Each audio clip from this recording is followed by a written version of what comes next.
بسم اللہ الرحمن الرحیم۔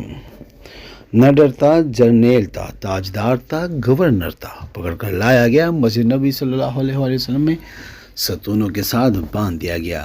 رسول پاک صلی اللہ علیہ وسلم تشریف لے گئے، دیکھا خوبصورت چہرہ، لمبا قد، توانا جسم، بھرا ہوا سینہ، اکڑی ہوئی گردن، اٹھی ہوئی نگاہیں، ایک حسین جوان ہے۔ حکمرانی کے جتنے عیب ہیں سارے پائے جاتے ہیں۔ سرکار دو عالم صلی اللہ علیہ وسلم نے آگے بڑھا، فرمایا ثمامہ کیسے ہو؟ ثمامہ بولا گرفتار کر کے پوچھتے ہو کیسا ہوں؟ رسول پاک صلی اللہ علیہ وسلم نے فرمایا کوئی تکلیف پہنچی ہو تو کہتا ہے نہ تمہاری تکلیف کی کوئی پرواہ، نہ تمہاری راحت کا کوئی خدشہ، جو جی چاہے کر لو۔ رسول پاک صلی اللہ علیہ وسلم نے فرمایا بڑا تیز مزاج آدمی ہے۔ اپنے صحابہ کو دیکھا، پوچھا اس کو دکھ تو نہیں پہنچایا؟ عرض کرتے ہیں یا رسول اللہ صلی اللہ علیہ وسلم گرفتار ہی کیا ہے، دکھ کوئی نہیں پہنچایا۔ آپ صلی اللہ علیہ وسلم نے فرمایا ثمامہ ذرا میری طرف آنکھ اٹھا کر دیکھ تو صحیح۔ ثمامہ کہتا ہے کیا نظر اٹھا کے دیکھنے کی بات کرتے ہو؟ جہاں نہیں دیکھتا، مجھ کو مارنا چاہتے ہو مارو، میرا خون کا بدلہ لیا جائے گا۔ حضرت عمر فاروق رضی اللہ عنہ کی پیشانی سلوٹوں سے بھر گئی، تلوار کے میان پر ہاتھ تڑپنے لگا۔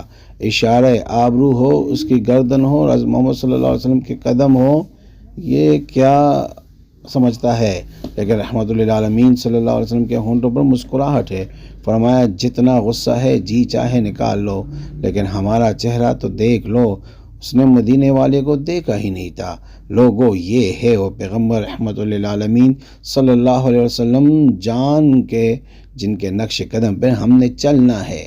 تب بھی تھا، تب بھی گالیاں کھائی تھی، شکن نہیں ڈالی۔ آج تاجدار ہے، اپنے گھر میں گالی سنتے ہیں لیکن پیشانی پر شکن نہیں ڈالتے۔ فرمایا کوئی بات نہیں، میری بستی کی طرف تو نگاہ ڈالو۔ اس نے کہا میں نے روم و یونان، ایران و مصر کی بستیاں دیکھی ہے، اس بستی کو کیا دیکھوں؟ رحمت للعالمین صلی اللہ علیہ وسلم نے فرمایا کوئی بات نہیں۔ دوسرے دن آئے، پھر وہی جواب۔ تیسرے دن پاک پیغمبر صلی اللہ علیہ وسلم آئے، فرمایا ہم تجھ سے کچھ نہیں مانگتے، ذرا دیکھ تو لو۔ کہتا ہے نہیں دیکھتا۔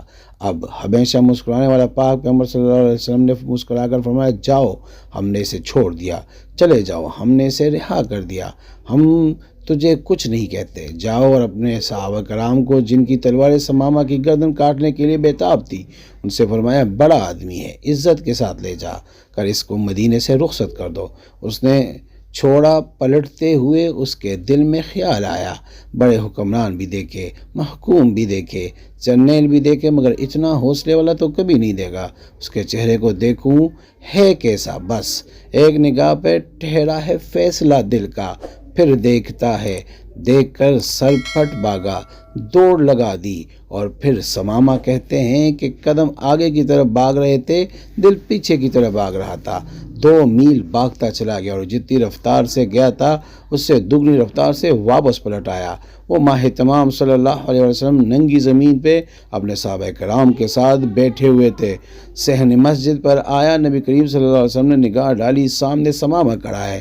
فرمایا ہم نے تو تجھے چھوڑ دیا تھا، پھر آ گئے، کہاں مجھ کو اپنا بنا کر چھوڑ دیا؟ کیا اسیری ہے اور کیا رہائی؟